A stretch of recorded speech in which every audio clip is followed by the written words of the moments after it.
का पेड़ कहाँ है? हमें अपना गिफ्ट लेना है। हाँ, वो अछाई का पेड़ सबको गिफ्ट दे रहा है। वो सामने सामने जो बड़ा पपीते का पेड़ है वही अछाई का पेड़ है। आप जल्दी से जाकर अपना गिफ्ट ले लें। मिठू, तुमने क्या लिया है उस अछाई के पेड़ से? मैंने अपने लिए एक नया घर लिया है अछाई के पेड़ से। घर मतलब जो मांगो वो मिलता है। हाँ, आप जल्दी से जाएं। फिर कौवा और कव्वी उस अछाई के पेड़ के पास चले जाते हैं। कौवो, बोलो क्या लोगे? पेड़ जी, क्या आप मुझे एक बड़ा सोने का हार दे दोगे? और मुझे मिठाई, मेरा मिठाई खाने को बहुत मन कर रहा है। कौवो, सब पक्षी अपने लिए घर मांग रहे हैं या फिर गर्म कपड़े, और तुम सोने का हार और मिठाई? पेड़ जी, वो पक्षी तो पागल हैं। अभी तो ठंड शुरू ही नहीं हुई जंगल में। बस आप हमारी इच्छा पूरी कर दें, हम तो यही लेंगे। फिर वो पेड़ गोरी को एक बड़ा सोने का हार और कालू कव्वे को मिठाई दे देता है। कव्वे खुशी खुशी वहाँ से चले जाते हैं। घर जाकर वो मिठाई खाते हैं और गोरी अपना सोने का हार पहनकर बहुत खुश थी। कालू जी, कैसी लग रही हूँ मैं? सुंदर, बहुत सुंदर लग रही हो तुम गौरी। चिड़िया भी अपने बेटे को साथ लेकर आज अछाई के पेड़ की तरफ जा रही थी। कुकू बेटा, जल्दी से उड़ो, अभी और आगे जाना है। मम्मा, हम क्या लेंगे अछाई के पेड़ से? कुकू बेटा, मौसम बदल रहा है, हम अपने लिए नए गरम कपड़े लेंगे। फिर वो माँ बेटा वहाँ पहुँच जाते हैं। चिड़िया, क्या लोगी? क्या आप ही गौरी कव्वी की तरह सोने का हार लोगी? नहीं नहीं पेड़ जी, मेरे पास गरम कंबल नहीं है, ठंड आने वाली है, आप मुझे गरम कंबल दे दें। और अंकल पेड़, मुझे गरम कपड़े, मुझे बहुत ठंड लगती है। बहुत अच्छा किया आपने जो आपने मुझसे ठंड से बचने की चीजें मांगी, क्योंकि 1-2 दिन में बारिश आएगी और फिर ठंड बढ़ जाएगी। फिर वो पेड़ चिड़िया को गरम कंबल और कुकू को गरम कपड़े दे देता है। वो माँ बेटा अपनी चीजें लेकर खुशी खुशी वहाँ से चले जाते हैं। अपने घर के सामने गोरी कव्वी बैठी हुई थी। वो चिड़िया को बुलाती है। चिड़िया चिड़िया, मेरी बात सुनो। बताएं बताएं गोरी बहन। तुमने अछाई के पेड़ से क्या लिया है? मैंने अपने लिए गरम कंबल और मेरे बेटे ने अपने लिए गरम कपड़े लिए हैं। पागल चिड़िया, मैंने अछाई के पेड़ से बड़ा सोने का हार लिया है। देखो देखो, मेरा ये हार कैसा लग रहा है। सोने का हार तो बहुत सुंदर लग रहा है, मगर ये आपको ठंड से कैसे बचाएगा? अभी कौन सा ठंड आ गई है, जब ठंड आएगी तो देखा जाएगा। चिड़िया चली जाती है। दिन गुजरते गए और फिर एक शाम ठंडी ठंडी हवा चलना शुरू होती है और साथ ही साथ आसमान पर बादल भी थे। चिड़िया और उसका बेटा अपने लिए भोजन लेने आए हुए थे। कुकू बेटा, जल्दी से भोजन खा लो, हमें लौटकर जल्द घर जाना होगा। मम्मा, क्या बारिश आने वाली है? हाँ बेटा, ये ठंडी हवा इस बात का संकेत है कि रात बारिश आएगी। मैं बारिश देखूंगा, मुझे बहुत मजा आएगा, क्योंकि मेरे पास गर्म कपड़े भी हैं और कंबल भी। वो माँ बेटा खुशी खुशी घर वापस लौट जाते हैं। हरियाली, देखो देखो, मेरा सोने का हार कैसा लग रहा है। मेरे पास समय नहीं है, बारिश आने वाली है, मुझे काम करना है। हरियाली चली जाती है। मेरे सोने के हार से सब जलते हैं। फिर गोरी लूसी के पास जाती है। लूसी, देखो देखो, मेरा सोने का हार कैसा लग रहा है। बहुत सुंदर है, मगर इससे अच्छा था कि आप अछाई के पेड़ से कोई जरूरत की चीज ले लेती। इसकी जरूरत तो मुझे बचपन से ही थी। मैं छोटी सी थी जब से मैं सोने का हार लेना चाहती थी। अब जल्दी से आप भी घर जाओ और मैं भी, मौसम बहुत खराब है। लूसी चली जाती है। चल गई, ये भी मेरा सोने का हार देखकर चल गई। गोरी जब घर पहुंचती है तो उसकी माँ आई हुई थी। गोरी बेटी, बारिश होने वाली थी, इसलिए मैं आपके घर आ गई। सासू माँ, यहाँ कौन सा हमारे पास गर्म कंबल है जो आपको ठंड से बचाएगा? माँ, तुम चिंता ना करो, बारिश नहीं आएगी। फिर आधी रात को तेज बारिश शुरू हो जाती है। गोरी गोरी, मुझे बहुत ठंड लग रही है, बेटी मुझे कोई गरम कंबल दो। माँ, ठंड तो मुझे भी बहुत लग रही है। गरम कंबल तो घर में ही नहीं है। मुझे भी बहुत ठंड लग रही है। ये ठंडी हवा आज मेरी जान ही लेगी। माँ, मैं अभी किसी पक्षी से गरम कंबल मांग कर लाती हूँ। फिर गोरी कौवी हरियाली तोती के घर जाती है।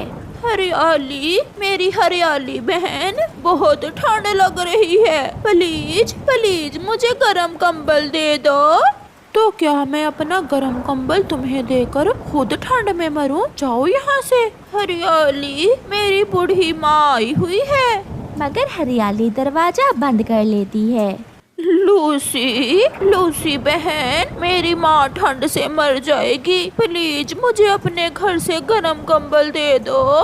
माँ से कहो कि तुम्हारा सोने का हार पहनकर सो जाए। ये सब आपने पहले सोचना था। अब दूसरों को तंग न करो, जाओ यहाँ से। अब तो चिड़िया ही है जो मेरी मदद कर सकती है। रोती हुई और ठठरती हुई गोरी कौवी चिड़िया के पास जाती है। चिड़िया, बचा लो, मेरी बूढ़ी माँ को बचा लो। बहुत ठंड लग रही है मेरी बूढ़ी माँ को। मेरी माँ ठंड से मर जाएगी। अगर आपने अछाई के पेड़ से गरम कंबल लिया होता तो आज आप ऐसे दूसरों के घरों में न जाती। फिर चिड़िया गोरी कौवी को अपना पुराना कंबल दे देती है। धन्यवाद चिड़िया, पुराना ही सही, मगर ये हमें ठंड से तो बचा लेगा। ऐसे गोरी की माँ और कालू कौवा उस पुराने कंबल में बैठकर रात गुजारते हैं। दूसरी तरफ चिड़िया अपने घर में अपने बेटे के साथ खुश बैठी हुई थी। माँ, मैंने भी सोच लिया है, आज के बाद मैं कभी लालच नहीं करूँगी और हमेशा आने वाले समय की चिंता करूँगी। ये कहानी एक चिड़िया माँ की है जो खुद तो हर दुख सह लेती है मगर अपने बच्चे को कभी दुखी नहीं होने देती, जो अपनी जिंदगी की सारी खुशियाँ अपने बच्चे पर कुर्बान कर देती है। अपने पुराने से घर में बैठी हुई वो माँ चिड़िया अपने बेटे से कहती है, मैं शाम को जल्द घर वापस आ जाऊंगी। आज मैं अपने बेटे को साथ नदी पर लेकर जाऊंगी। माँ, आते हुए मेरे लिए मिठाई भी लेकर आना। मैं ले आऊंगी, मैं अपने बेटे के लिए मिठाई ले आऊंगी। फिर चिड़िया माँ अपने घर से निकलती है। अपने बच्चे का पेट पालने के लिए चिड़िया माँ एक कौवे के घर में काम किया करती थी। उन दिनों बहुत गर्मी थी मगर चिड़िया माँ को ये सब करना था। उसे अपने बेटे को जिंदगी की खुशियाँ देने के लिए ये सब करना था। वो झाड़ू लगाती, वो बर्तन धोती, वो लकड़ियाँ काटती, वो सब करती। मालकिन, आज मुझे थोड़ा जल्दी घर जाना है क्योंकि आज मुझे अपने बेटे को नदी पर लेकर जाना है। चिड़िया, मैं तो कहती हूँ अपने बेटे को भी किसी होटल पर काम पर लगवा दो। 4 आने कमा कर घर लाएगा तो गुजारा अच्छा हो जाएगा तुम्हारा। नहीं मालकिन, मैं हूँ ना, अपने बेटे की हर खुशी पूरी करने के लिए मैं हूँ ना। फिर मम्मा चिड़िया वहाँ से अपना काम खत्म करके घर चली जाती है। रास्ते में जाते हुए मम्मा चिड़िया की तबीयत खराब हो जाती है। उसे एक चक्कर सा आता है और वो गिर जाती है। गुजरता हुआ चाचा कबूतर वहाँ आता है। अरे, ये चिड़िया तो बेहोश पड़ी है, मैं इसे बुलबुल डॉक्टर के पास ले जाता हूँ। सख्त गर्मी में काम करने से आपके शरीर में बहुत कमजोरी हो गई है, आप कुछ दिन आराम करें। अब मैं ठीक हूँ, मेरा बेटा मेरा इंतजार कर रहा होगा। अब मैं जाती हूँ। मम्मा चिड़िया अब कुछ बेहतर थी, इसलिए मम्मा चिड़िया अपने घर चली जाती है। मैं नहीं बोलता आपसे, आपने कहा था कि आप आज जल्दी आएंगी, फिर इतनी देर क्यों? मैं अपने बेटे के लिए मिठाई लेने चली गई थी। वहाँ मिठाई की दुकान पर बहुत भीड़ थी, इसीलिए देर हो गई। मेरे बेटे मिठाई देखकर कुक्कू बहुत खुश हो जाता है, वो मिठाई खाता है। मम्मा, अब चलें नदी पर? हाँ बेटा, चलें। फिर वो माँ बेटा नदी की तरफ चले जाते हैं। सुरक्षित और मजबूत घर बनाने के लिए हमेशा मजबूत लकड़ियों का इस्तेमाल करना चाहिए।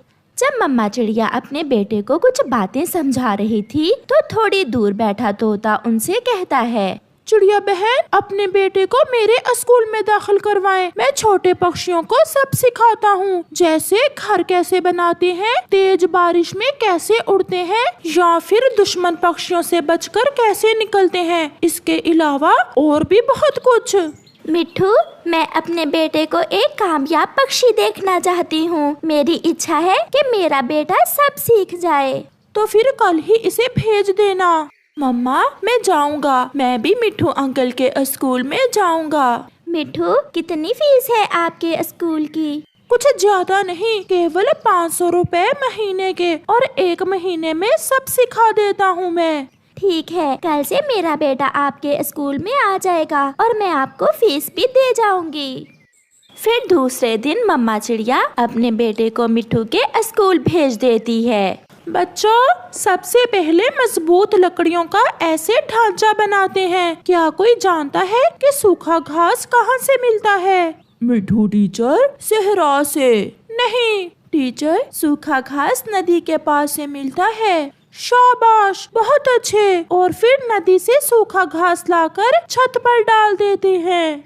मालकिन, मैंने अपने बेटे को मिट्ठू के स्कूल में दाखिल करवा दिया है। चिड़िया, तुम तो पहले ही इतने गरीब हो, क्या जरूरत थी? समय के साथ साथ पक्षी सब खुद ही सीख जाते हैं। नहीं मालकिन, मेरा क्या पता मैं कल रहूं या ना रहूं, मगर मैं चाहती हूं कि मेरा बेटा एक कामयाब पक्षी बने। आप मुझे 500 एडवांस दे दें, मैं अपनी तनख्वाह में से कटवा दूंगी। मालकिन मान जाती है और चिड़िया अपने बेटे की फीस 500 रुपए लेकर वहाँ से सीधी स्कूल जाती है।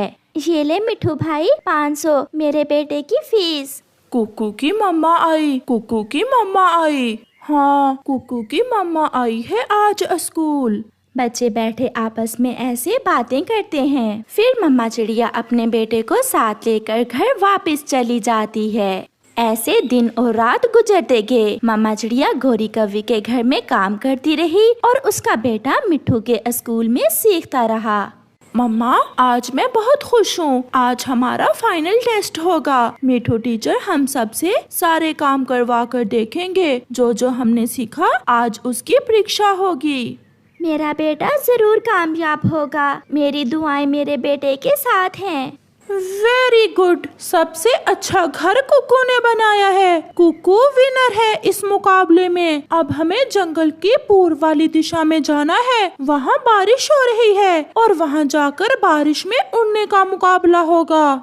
फिर वो सब जंगल की पूर्व वाली दिशा में जाते हैं। बारिश में उड़ने का मुकाबला होता है। कुकू उसमें भी सबसे आगे निकल जाता है। मेरी मम्मा का सपना पूरा हो गया। आज मैं कामयाब पक्षी बन गया। मम्मा बहुत खुश होंगी।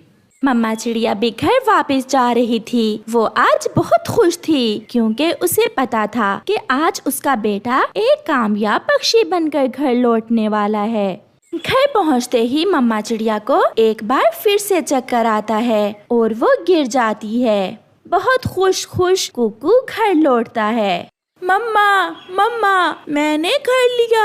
आपके बेटे ने आपके सारे सपने पूरे कर दिए। मैंने हर मुकाबले में पहली पोजीशन ली है। मगर मम्मा चिड़िया खामोश थी। जब कुकू अपनी माँ को उठाता है तो वो दूसरी तरफ गिर जाती है। उसका शरीर ठंडा पड़ चुका था। उसने अपने बेटे को एक कामयाब पक्षी तो बना लिया था, मगर वो खुद हार चुकी थी। चिड़िया माँ मर चुकी थी। प्यारे दोस्तों, मम्मा पापा अपने बच्चों को पालने के लिए अपनी जिंदगी की हर खुशी लुटा देते हैं। वो तो ये भी नहीं देखते कि धूप है या छाँव, गर्मी है या सर्दी, वो सब करते हैं। अपने बच्चों की खुशियाँ पूरी करने के लिए मम्मा पापा अपनी जान तक दे देते हैं। इसलिए हमेशा अपने माँ बाप को मान सम्मान दें। आपका धन्यवाद।